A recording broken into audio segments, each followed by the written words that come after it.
بسم الله الرحمن الرحيم السلام عليكم ورحمة الله وبركاته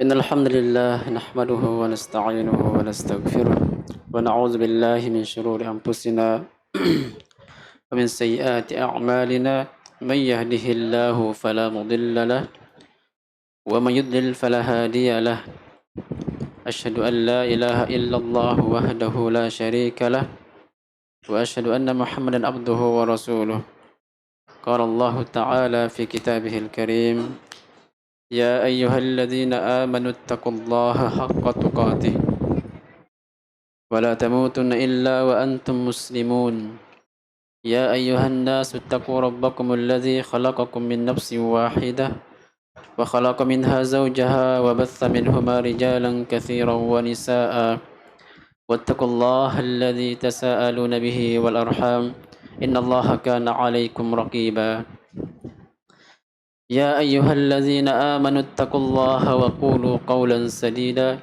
يصلح لكم أعمالكم ويغفر لكم ذنوبكم ومن يطع الله ورسوله فقد فاز فوزا عظيما أما بعد فإن أصدق الحديث كتاب الله وخير الهدي هدي محمد صلى الله عليه وسلم وشر الأمور محدثاتها فإن كل محدثة بدعة وكل بدعة ضلالة وكل ضلالة في النار.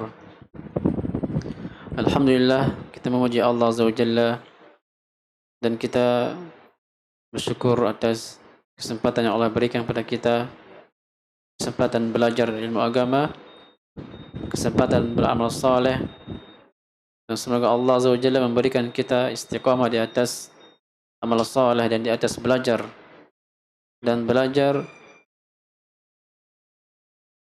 merupakan jalan para ulama dan jalannya orang saleh. Menjadi seorang talib ilmi merupakan anugerah yang mulia, nikmat yang besar. Allah memberikan dan Allah memilih beberapa hambanya menjadi seorang talib ilmi yang akan selalu belajar. Talib ilmi adalah seperti namanya, mencari ilmu. Maka ketika seorang menjadi seorang talib ilmi, maka dia akan mencari ilmu terus sampai dia meninggal dunia.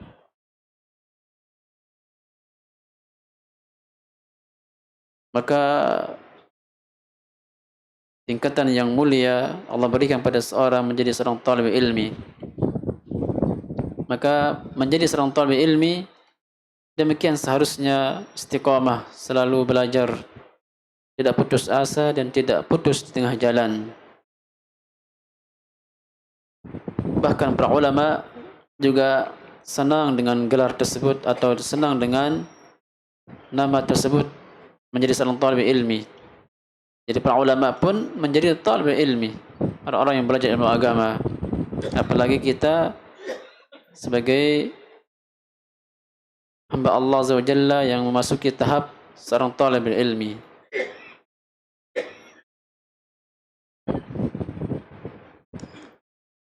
Kita memasuki pembahasan terakhir atau bagian terakhir tentang pokok yang ketiga tentang mengenal Nabi kita Muhammad SAW.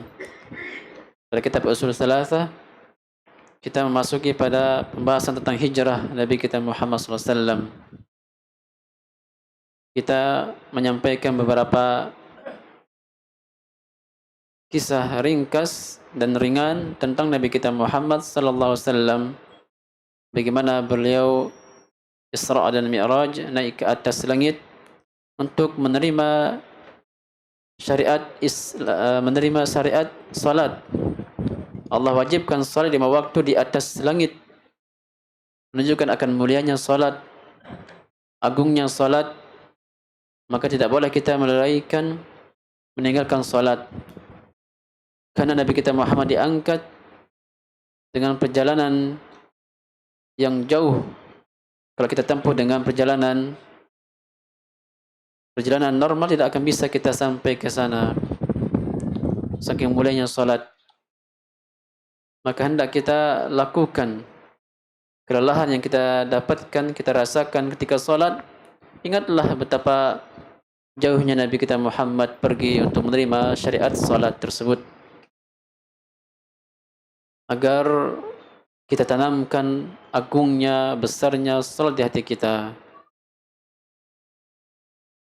Setelah Allah Azza wa Jalla memberikan syariat salat, maka Nabi kita Muhammad SAW diperintahkan untuk berdakwah kepada keluarganya dan orang-orang di sekitarnya, terutama orang-orang yang terdekat dengan Nabi kita Muhammad SAW, keluarganya. Telah dibahas telah kita baca pada kitab Matan Usul Salasah bahwasanya Syekh Muhammad At-Tamimi mengatakan wa baladuhu Makkah wa hajara ilal Madinah. Negeri dan kota Nabi kita Muhammad Makkah. Kemudian beliau hijrah ke Madinah. Maka pada kesempatan kali ini kita membaca perkataan Syekh Muhammad At-Tamimi. Beliau mengatakan wa ba'daha umira bil hijrati ilal Madinah. Setelah itu, setelah apa? Setelah beliau diperintahkan salat 5 waktu. Dan beliau salat di Makkah berapa tahun? 3 tahun. Setelah beliau diperintahkan salat bersama para sahabat, maka beliau menetap di kota Makkah selama 3 tahun. Setelah 3 tahun barulah beliau diperintahkan untuk hijrah ke Madinah. Dan perintah hijrah ke Madinah bukan hanya perintah, tiba-tiba perintah, akan tapi ada sebab yang banyak, sebab yang besar menimpa kepada Nabi kita Muhammad SAW, sehingga harus hijrah. Kesimpulannya, tidak dapat dilaksanakan hukum-hukum Allah dengan sempurna di Makkah. Itu alasan kenapa Nabi kita hijrah. Nabi SAW mengatakan dalam sebuah hadis, engkau wahai Makkah, negeri yang saya cintai. Karena beliau lahir di sana, kota beliau Makkah. Dan Nabi sangat mencintai kota Makkah tersebut. Akan tetapi beliau harus berhijrah, harus meninggalkannya, menunjukkan ada hal yang penting dan hal yang besar terjadi, yaitu tidak bisa dilaksanakan hukum-hukum Allah di Makkah karena penentangan dari kafir Quraisy, orang sekitarnya, bahkan keluarga Nabi kita Muhammad menentang, sehingga penghalang untuk ditegakkan hukum Allah di sana. Maka barulah beliau diperintahkan untuk hijrah. Itu alasannya. Maka demikian, seorang jikalau tidak bisa menerapkan hukum Allah di tempatnya, dia pindah dari tempat tersebut. Terutama jika dia di sebuah tempat yang dikatakan negeri kafir dan dia tidak bisa melaksanakan hukum-hukum Allah dengan aman dan tenang, dia wajib hijrah. Orang yang hidup di Amerika misalnya, negara di sana sangat mencekang kaum muslimin, tidak memperbolehkan kaum muslimin salat misalnya, dia wajib hijrah. Tapi kalau pemerintahnya membolehkan, maka tidak masalah.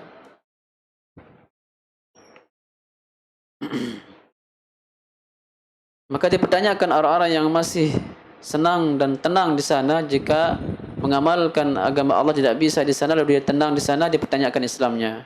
Makanya tidak boleh tinggal di tempat negeri kafir yang kita tidak bisa melaksanakan hukum Allah Azza wa Jalla. Karena sejatinya kita diciptakan oleh Allah Azza wa Jalla untuk beribadah kepada Allah saja. Ketika kita dilarang ibadah, tidak bisa menegakkan hukum Allah, untuk apa kita hidup? Demikian. Hendaknya kita mencari saudara kita se-Islam yang dapat kita menegakkan hukum Allah di sana. Makanya Nabi kita Muhammad diperintahkan untuk hijrah ke Madinah karena ada penentangan yang keras dari kaumnya, bahkan dari keluarga beliau sendiri.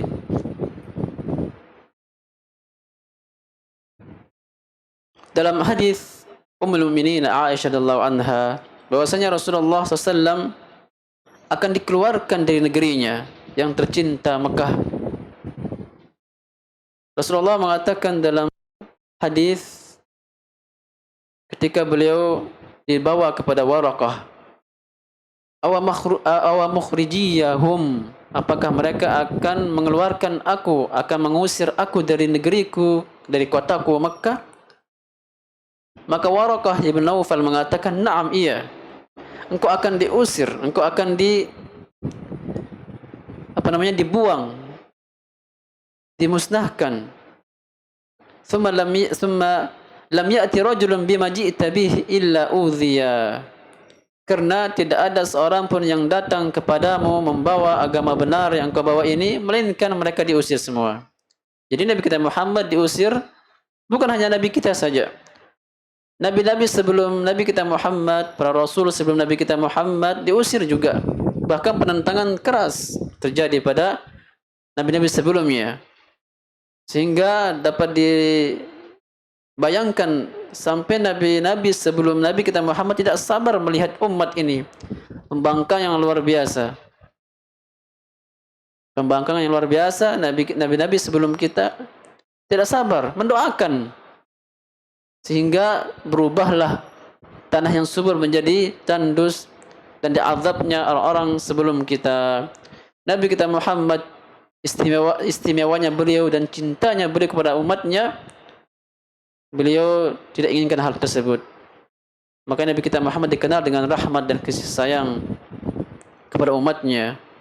Lihat di padang mahsyar ketika umatnya melintasi sirat, jalan atau jembatan yang tipisnya setipis bulu, tajamnya setajam ujung pedang, dilewati oleh semua manusia, pasti akan dilewati. Wa in minkum illa wariduha kana 'ala rabbika hatman maqdiyya, kata Allah. Sesungguhnya melintasi sirat pasti, siapapun dia pasti akan melintasi sirat. Maka para nabi-nabi ketika itu, termasuk Nabi kita Muhammad, mengatakan, Allahumma sallim, Allahumma sallim, ya Allah selamatkanlah umatku, selamatkanlah, dapatkah ia melintasi jembatan yang sangat mengerikan tersebut. Berdoa sayangnya beliau kepada umatnya. Maka kita harus membalas cinta dan kasih sayang ini dengan mentaati beliau, mencontohi contoh yang telah diajarkan Nabi kita Muhammad, mengamalkan apa yang Nabi kita amalkan dan meninggalkan apa yang Nabi tinggalkan, dan kita tinggalkan apa yang Nabi waspadai. Ini penting dalam mencintai Nabi kita Muhammad SAW. Maka semua orang yang membawa agama Allah yang benar ini akan diusir, akan dicela dan akan dihina, diganggu. Wa in yudrikuni yaumuka hayyan ansuruka nasran mu'azzara. Jika aku masih hidup pada saat itu, maka aku akan menolongmu dengan pertolongan yang sangat besar, kata Waraqah. Wa hadhihi sunnatullah ala ibadihi minal anbiya war rusul wad du'at. Maka sebuah sunnatullah artinya sesuatu yang pasti terjadi. Pasti terjadi, tidak mau tidak. Pasti terjadi gangguan terhadap kebenaran. Kenapa? Karena para nabi dan rasul yang merupakan pilihan Allah diganggu oleh kaumnya ketika menyampaikan agama Allah yang benar. Diganggu.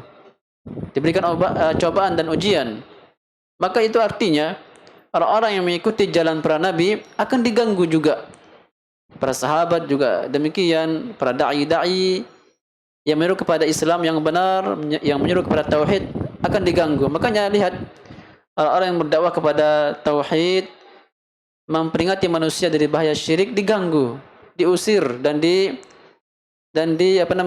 dicela. Itu hendaknya menjadi keyakinan yang bertambah pada diri kita seharusnya dengan adanya gangguan tersebut, menunjukkan akan kebenaran yang disampaikannya. Jadi kebenaran ini tidak jalan mulus-mulus seperti kebanyakan orang yang inginkan. Banyak orang mengatakan, kenapa sih kita ribut-ribut? Kenapa kita saling mencela satu sama lain? Kenapa kita saling menyalahkan amalan satu sama lain? Kenapa kita tidak bersatu saja, aman, tenang, salat, salam, senyum? Demikian. Kenapa tidak demikian?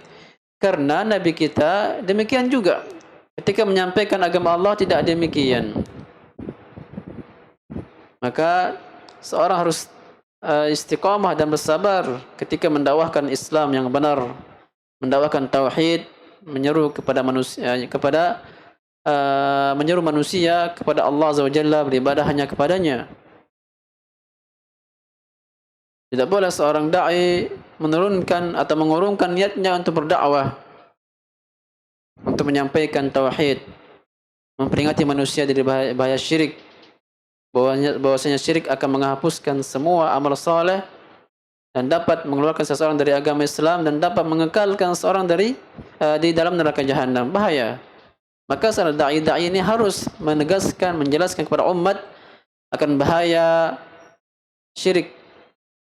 Hati mereka bergantung kepada siapa? Apakah mereka berdoa kepada Allah? Apakah mereka sujud kepada Allah? Apakah mereka bertawakal kepada Allah? Ini harus dibahas agar mereka ketika berniat, ketika mengamalkan, bertawakal benar, bertawakal kepada Allah Azza wa Jalla.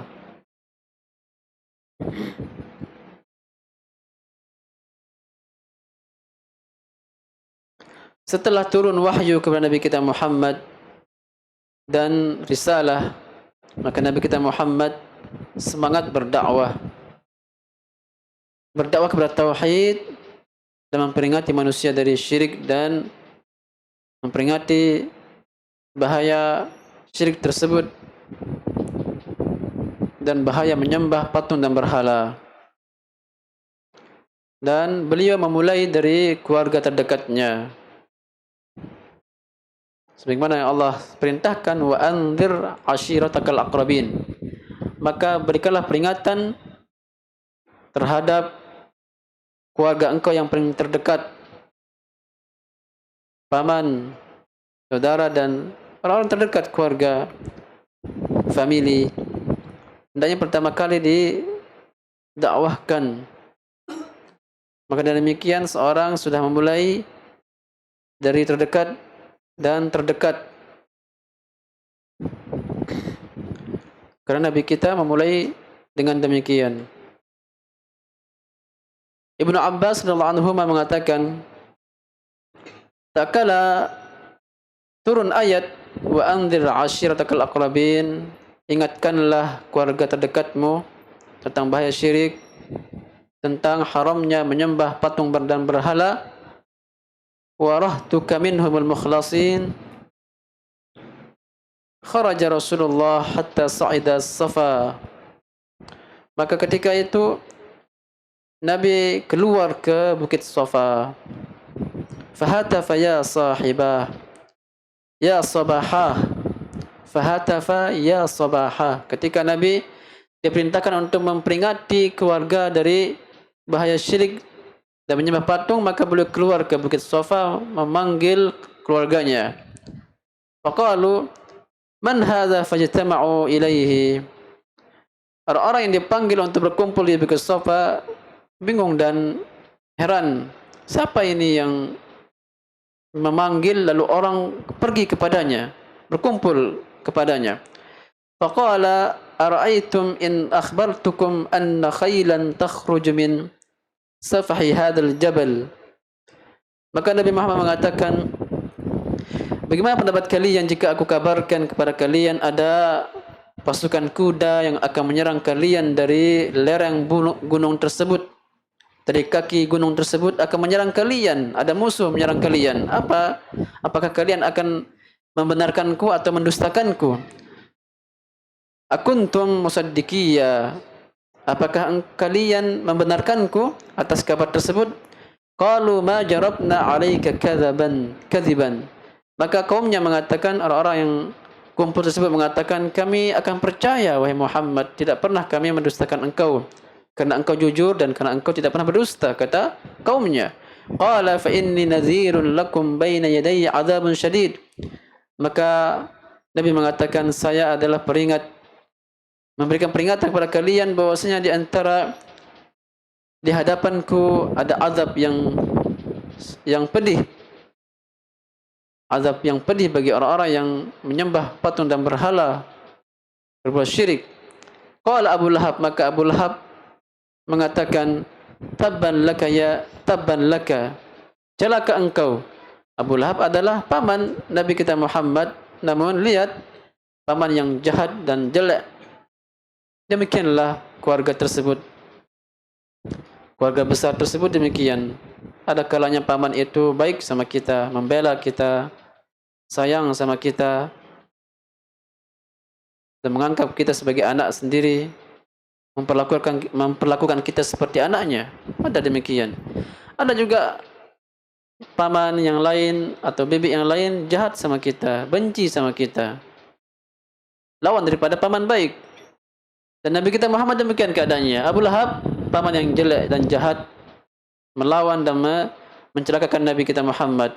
Ada paman yang baik, Abu Talib, yang membela beliau, yang menjaga beliau, memberikan kebebasan untuk berdakwah. Abu Talib.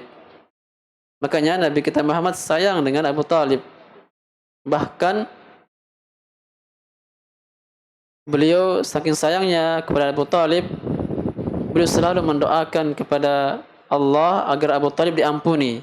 Dia meninggal, tapi dia mengatakan saya akan, setelah dipastikan bahwasanya Abu Talib meninggal di atas agama musyrik, maka dia sedih. Nabi kita Muhammad sedih dan mengatakan saya akan mintakan kepada Allah ampunan kepada engkau. Maka Allah tegur. Tidak pantas seorang Nabi mendoakan orang musyrik penduduk neraka jahanam. Tambah sedih lagi beliau. Berdoa lagi, apa doanya? Agar diringankan siksaan Abu Talib. Karena alangkah besar pengorbanan beliau terhadap dakwah Nabi kita Muhammad. Kali ini Allah kabulkan. Allah kabulkan bahwasanya paman yang baik tersebut diringankan adabnya, tapi dia kekal dalam api neraka. Tapi diringankan. Menjadilah ia Abu Talib azab yang paling ringan didapatkannya. Ringannya seperti apa? Jika diberikan sendal dari api neraka jahanam, mendidih di kepalanya mendidih. Alangkah panasnya sendal tersebut mendidihnya di kepala. Dapat dibayangkan, tidak ada digambarkan, tidak ada gambaran sesuatu yang panas kita injak lalu mendidih di kepala, tidak dibayangkan. Kalau ada akan membakar kaki seharusnya. Betis akan terbakar. Ini sampai panasnya ke kepala. Kenapa? Karena tidak hancur badan mereka sehingga merasakan panasnya. Itu azab yang rendah sekali kepada Abu Talib. Lalu bagaimana dengan azab yang sangat pedih dan keras dan panas? Makanya siksaan neraka tidak bisa dibayangkan.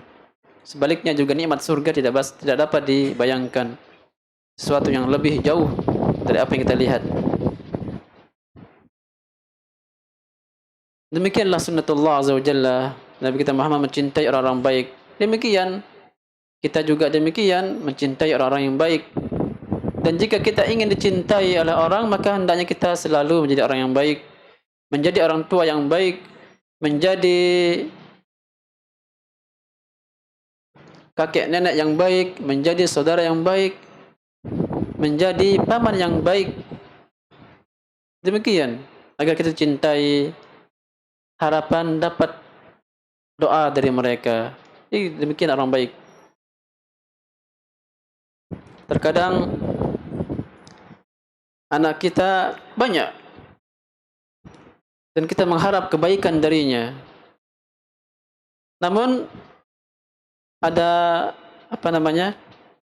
ada keponakan yang kita sayang, kita berikan sesuatu yang dia sukai juga.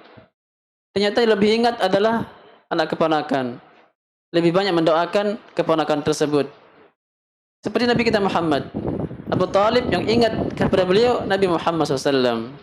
Didoakannya. Demikian juga.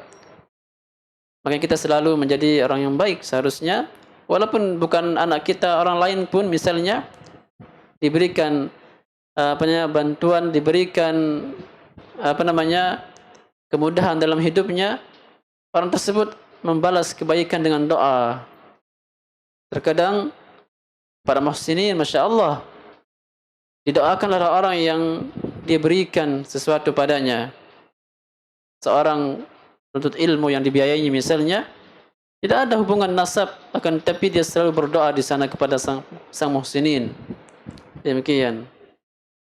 Maka bagus bagi para muhsinin mengarahkan harta mereka kepada hal seperti ini. Cari orang-orang yang berniat belajar ikhlas, semangat, cari. Arahkan dia ke pondok. InsyaAllah mereka akan mengingat kita, karena dia mengatakan dengan sebab dialah kita bisa belajar, kita mengenal hidayah, itu lebih teringat dalam hati kita.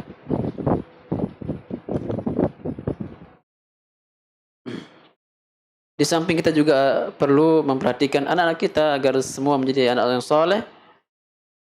Itu merupakan kewajiban bagi orang tua.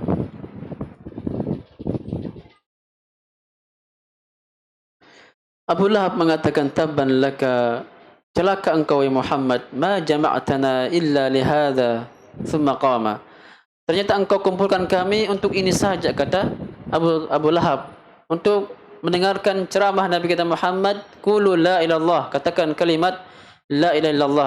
Abu Lahab menolak, lalu pergi dia, berdiri lalu pergi.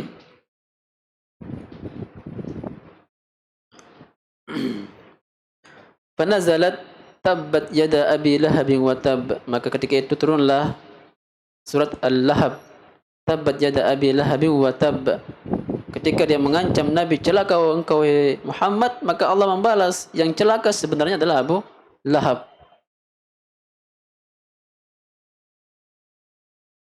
Dalam hadis Ibunda Aisyah radhiyallahu anha, ketika turun ayat wa anzir ashiratal aqrabin, maka Rasulullah berdiri di atas sofa lalu memanggil, ya Fatimah binta Muhammad, wahai Fatimah binti putri Muhammad, ya Safiyah binta Abdul Muttalib, wahai Safiyah bibinya Rasulullah, ya Bani Abdul Muttalib, dan wahai anak keturunan Abdul Muttalib, la amliku lakum minallahi syai'a, saya tidak bisa memberikan kepada kalian sesuatu, saluni min mali ma syi'tum, mintalah kepadaku dari hartaku sesuka kalian, mintalah. Akan tapi hidayah, amal soleh tidak bisa kami berikan, kembali kepada kalian sendiri. Amal soleh untuk surga kalian hendak mengambil sendiri. Dengan jalur masuk Islam, banyak-banyak amal soleh, berjihad, adapun harta saya bisa berikan. Demikian. Makanya hidayah itu mahal, tidak bisa dibeli. Kalau bisa dibeli hidayah sunnah ini, dakwah salafiyah, kita akan menabung, kita akan berikan kepada orang yang kita cintai. Tidak bisa. Tidak bisa. Kalau mereka minta harta, kita berikan apa yang diinginkan, tapi hidayah sunnah tidak bisa diberikan. Makanya sunnah ini, nikmat sunnah merupakan nikmat yang besar yang Allah berikan pada kita. Kemudian Nabi kita Muhammad memasuki marhalah kedua dengan berdakwah terang-terangan. Awalnya Nabi sembunyi-sembunyi, sekarang terang-terangan. Ketika beliau berdakwah dengan terang-terangan, muncullah gangguan ini dan juga penolakan yang banyak dari orang-orang, dan menjadi melonjak, menjadi lebih keras lagi penentangan orang-orang dan permusuhan menjadi kepada Nabi kita Muhammad SAW. Maka ketika itulah Nabi kita Muhammad diperintahkan untuk berhijrah ke Madinah. Syekh Shalih Fauzan hafizahullah taala dalam syarahnya Syarah Ushul Tsalatsa mengatakan, saya bacakan di sini, lamma ishtadda adha Quraisy wa zada syarruhum bis-saddi an sabilillah wa mudayaqatil muslimin. Tak kala kafir Quraisy menentang keras kepada Nabi kita Muhammad dan mereka menambah lagi berbuat jelek dan jahat kepada Nabi kita Muhammad, mencegah Nabi kita Muhammad, wa ta'dzib man laisa lahu jama'ah tahmihi atau tuhmihi, dan kafir Quraisy mengazab individu-individu orang yang tidak mempunyai kelompok yang akan menjaganya. Mereka mengazab Ammar bin Yasir dan ibunya, di azabnya. Demikian karena seorang di Arab ada kabilah yang banyak, yang punya kabilah ada yang menolongnya, yang tidak ada maka tidak ada. Mereka mengazab orang-orang yang masuk Islam dari kaum muslimin yang lemah. Maka ketika itu Allah Azza wa Jalla mengizinkan kepada kaum muslimin hijrah ke Habasyah, dan ini dikatakan dengan al-hijratul ula. Hijrah yang pertama itu hijrah ke Habasyah. Sampai hijrah para sahabat yang hijrah, bukan Nabi. Jadi hijrah pertama al-hijratul ula, hijrah ke Habasyah, ke negeri Habasyah. Para sahabat yang disuruh pergi hijrah di sana. Lanna fiha malikan la yudlimu ahadun la yuzlamu ahadun indah. Di sana ada sang raja, Raja Najasyi yang tidak akan menzalimi siapapun, orang raja yang sangat adil. Ketika itu masih beragama Nasrani. Walakinnahu kana adilan, akan tapi dia adil. Hajara minhum nafar katsir, banyak para sahabat hijrah ke Habasyah. Falamma alimat Quraisy bihijratihim ila al-Habasyah, tak kala Quraisy mengetahui hijrahnya mereka para sahabat ke Habasyah, arsalu fi talabihim mandubin, mereka mengutus beberapa orang min duhati Quraisy, dari orang-orang yang pintar dari Quraisy. Ahaduhuma Amr ibn al-As, di antaranya adalah Amr ibn al-As. Ketika itu belum masuk Islam, beliau diutus untuk mencari atau membuntuti para sahabat yang hijrah ke Habasyah. Wa ma'ahumal hadaya lin Najasyi, dia membawa hadiah kepada Raja Najasyi sebagai sogoan tentunya. Wa qalu inna haula'i farru minna, mereka yang datang hijrah kepadamu wahai raja, mereka lari dari kami, mereka kaum kami, akan tapi mereka lari.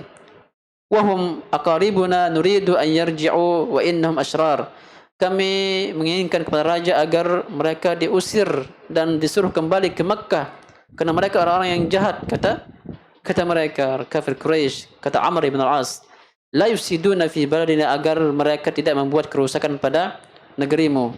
Wa a'tahu al-hadaya allati ma'ahum liyagurruhu, maka mereka, yakni Amr ibn al-As, memberikan hidayah, yaitu memberikan hadiah kepada sang raja, Raja Najasyi, untuk mengelabui raja tersebut.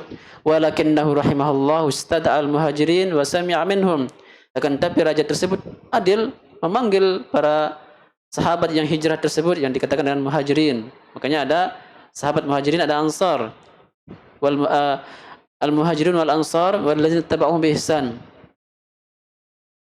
Maka orang-orang yang berhijrah ke Habasyah dan juga hijrah ke Madinah dikatakan para sahabat kalangan muhajirin. Maka raja memanggil para muhajirin ini, mendengarkan perkataan mereka. Wa khayyarahum fakhtaru al-baqa' fil Habasyah.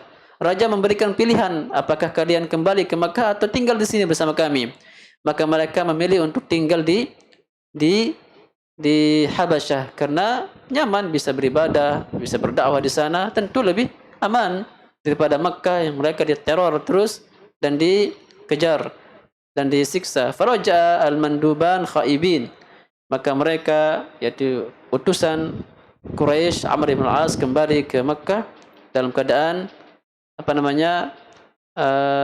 putus asa. Dan para sahabat yang hijrah menetap di Habasyah. Kemudian Allah Azza wa Jalla memberikan hidayah kepada Raja Najasyi, lalu masuk Islam. Raja Najasyi masuk Islam, dan Islam beliau telah sempurna dan baik. Makanya tak kala beliau meninggal dunia, Nabi kita Muhammad salat gaib. Jadi tak sempat ke Habasyah Nabi kita Muhammad, akan tapi melakukan salat gaib. Inilah disunahkannya salat gaib bagi seorang yang meninggal di sana jauh, tidak ada yang mensolatinya, maka boleh salat gaib. Maka Nabi dan para sahabatnya melaksanakan salat gaib di Makkah. Fakana fi hijratihim ilaihi khairun lahu, maka hijrahnya para sahabat ke Habasyah merupakan kebaikan bagi Raja Najasyi dan pintu hidayah bagi beliau rahimahullah. Kemudian Nabi kita Muhammad SAW menjumpai sebagian kelompok dari kalangan Ansar di Mina pada musim haji, dan Nabi SAW menyodorkan dirinya, menawarkan dirinya untuk berdakwah ke kabilah-kabilah pada musim haji. Beliau pergi ke rumah-rumah orang Arab di Mina, mendakwahkan mereka kepada kebenaran. Ini mendakwahi orang-orang di Mina agar mereka masuk Islam. Tapi ini bukan berarti ya bolehnya kita khuruj, berdakwah khuruj, mengetok pintu sana sini. Tidak. Kalaupun mereka berdakwah demikian, tapi tauhid yang disampaikan, masya Allah, mubarakah. Namun ketika tauhid tidak disampaikan, maka dakwah tersebut hanya menyuruh kepada manusia kepada kebaikan, akan tapi melupakan inti daripada dakwah tauhid. Maka ini adalah cara Nabi kita Muhammad berdakwah secara alaniyah di musim haji. Beliau menawarkan dirinya, dan demikian sebagai nasihat, sebagai dai, sebagai para asatidzah, ustaz, dia harus mempunyai niat seperti itu. Dia harus punya niat, dia harus menawarkan dirinya. Karena seorang dai, seorang ustaz terkadang berada di sebuah tempat orang tidak butuh sama dia. Maka dia harus menawarkan dirinya. Terkadang kita berada di sebuah tempat orang butuh yang tidak perlu, mereka akan butuh mencari kita ke rumah, demikian. Namun ada sebuah tempat membutuhkan penawaran dari kita, perjuangan dari kita, kita harus demikian. Jadi dakwah ini bukan hanya senang-senangan saja, cari yang lebih aman, lebih nyaman, demikian. Dan ana ketika pulang dari Arab, di desa tersebut ingin menyampaikan sebuah pengajian di masjid musalla yang dekat dengan rumah. Tentunya kita bicara dengan orang yang besar di sana. Saya sampaikan, boleh saya mengisi kajian di sini? Maka mereka mengatakan, tidak manjulu, bahasa Sasaknya. Tidak manjulu, yaitu nanti dulu bilangnya. Ya kita sabar, jangan kita terobos. Sabar sampai kapan? Wallahu a'lam. Demikian, kadang medan dakwah demikian keadaannya. Terkadang butuh kita berjuang, butuh sabar kita menghadapi hal tersebut. Maka sama-sama kita berdakwah di jalan Allah Azza wa Jalla. Nabi kita Muhammad demikian menawarkan dirinya kepada kabilah-kabilah agar mereka menerima beliau berdakwah di sana, dan alhamdulillah berhasil. Banyak para kabilah masuk Islam sehingga dakwah Islam tersebar. Berikutnya terjadi Bai'atul Aqabah Ats-Tsaniyah, perjanjian Aqabah Ats-Tsaniyah terjadi juga di samping Jumratul Aqabah. Mereka banyak orang-orang masuk Islam dan membaiat Nabi, berjanji untuk menolong Nabi kita Muhammad SAW. Setelah terjadi Bai'ah Al-Mubarakah, perjanjian setia untuk menolong Nabi ini, maka Nabi kita Muhammad SAW diperintahkan untuk berhijrah ke Madinah. Sebelumnya diperintahkan beberapa sahabat kaum muslimin hijrah ke Madinah. Maka berhijrahlah orang-orang yang berhijrah, dan tinggallah Rasulullah dan para sahabatnya, sebagian para sahabat di Makkah.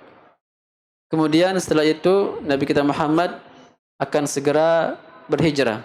Jadi sebelum beliau hijrah, ada beberapa sahabat berangkat ke Madinah hijrah. Kemudian Nabi kita menyusul. Maka tak kala Quraisy mengetahui juga hijrahnya para sahabat ke Madinah. Tadi pertama kafir Quraisy mengetahui hijrah para sahabat ke Habasyah. Mereka membuntutinya, datang ke sana membawa hadiah agar tidak diterima para sahabat ini. Ada perintah kedua kali lagi, para sahabat hijrah ke Madinah, dan Nabi belum berhijrah. Quraisy pun juga mengetahuinya, saking tambah marah mereka dan mengejar para sahabat.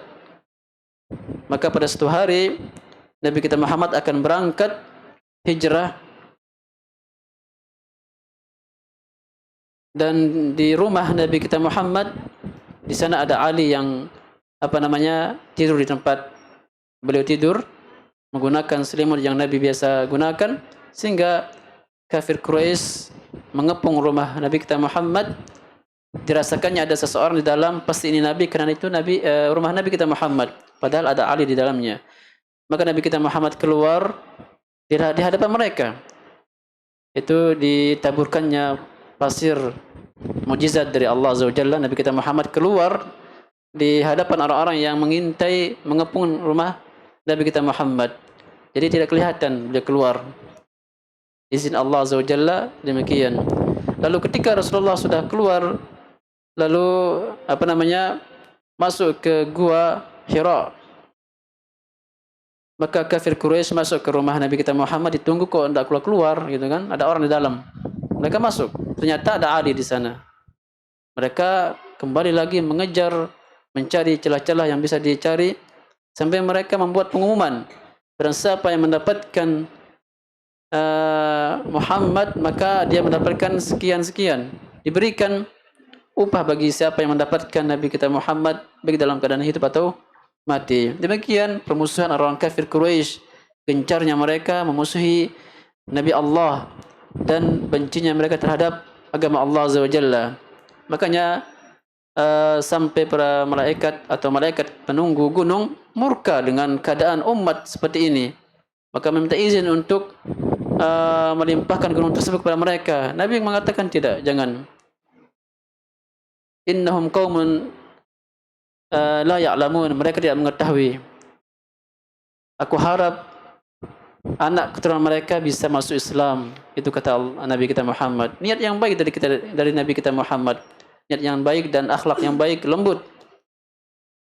Mengharapkan anak keturunan mereka masuk Islam. Dan alhamdulillah, apa yang Nabi sampaikan, Allah mudahkan orang Arab masuk Islam.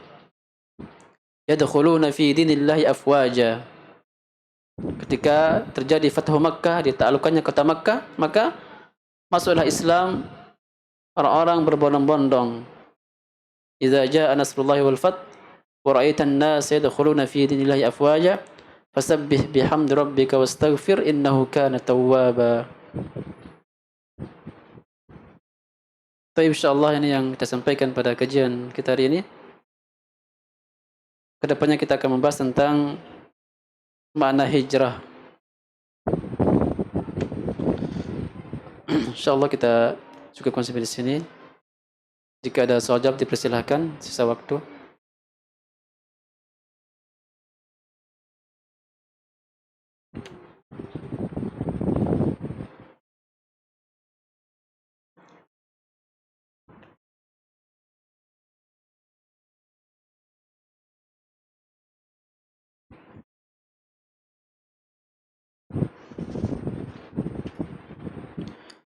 Tentu perjalanan hijrah dan kisah Nabi SAW dapat dibaca pada kitab-kitab sirah, kitab sejarah hidup Rasulullah SAW. Seperti yang pernah Anda sarankan, yaitu terjemahan kitab Fusul oleh Al-Imam Ibnu Katsir, ringkasan sirah Nabawi yang berjudul Al-Fusul fi Siratul Rasul. Itu sirah yang ringkas, ringan, mudah dipahami insyaallah. Kalau ingin lebih luas lagi tentunya membeli terjemahan kitab Ar-Rahiqul Makhtum. Kitab Ar-Rahiqul Makhtum tebal, lumayan 1 jilid. Lebih luas lagi tentunya kitab yang lebar. Terjemahan kitab Bidayah wan Nihayah misalnya yang terkenal oleh Ibnu Katsir. Kitab Bidayah wan Nihayah panjang segini. Ambil bagian sirah Nabawi, akan banyak kejadian-kejadian yang akan dapat dibaca di sana. Demikian. Masya Allah. Cukup insyaallah. Subhanallah wa bihamdika. Asyhadu an la ilaha illa anta astaghfiruka wa atubu ilaik. Wa akhiru da'wana alhamdulillahi rabbil alamin. Wassalamu alaikum warahmatullahi wabarakatuh.